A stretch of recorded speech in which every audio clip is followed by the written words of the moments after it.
కూరగాయలు తినని పిల్లలకి అన్ని రకాల పోషకాలు అందిస్తూ బ్రెడ్ వాడకుండా మైదా లేకుండా గోధుమ పిండితో హెల్తీగా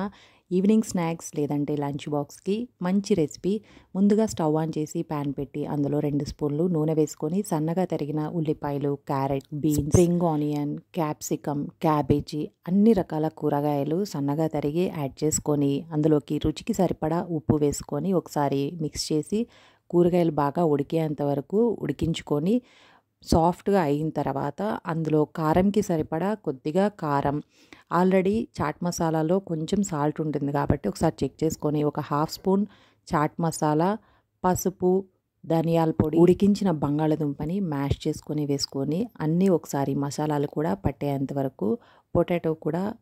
బాగా మ్యాష్గా అయ్యేంత వరకు 2 నిమిషాలు ఫ్రై చేసుకొని స్టవ్ ఆఫ్ చేసుకొని కొత్తిమీర గార్నిష్ చేసుకొని దించి పక్కన పెట్టుకోవాలి. ఇది కొంచెం చల్లారేలోగా ఆల్రెడీ మిగిలిపోయిన చపాతీ కానీ ఫ్రెష్గా రెడీ చేసినవి కానీ చపాతీలు ప్రిపేర్ చేసుకొని ఒక చపాతీ మీద కంప్లీట్గా రెడీ చేసుకున్న కర్రీ మిక్స్ స్టఫింగ్లా పెట్టుకొని పైన వేరే చపాతీ స్ప్రెడ్ చేసుకొని స్టవ్ ఆన్ చేసి ఏదైనా ప్యాన్ పెట్టుకొని బటర్ లేదంటే ఇంట్లో చేసిన నెయ్యి 2 స్పూన్లు యాడ్ చేసుకొని కాస్త ఎక్కువ నెయ్యి యాడ్ చేసుకుంటే పిల్లలకి హెల్దీ, ఇంకా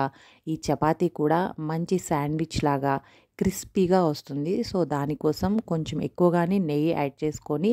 ఒకవైపు చపాతీని ఆల్రెడీ ఫ్రై చేసినా కూడా ఈ నెయ్యిలో కాస్త బాగా ఫ్రై చేసి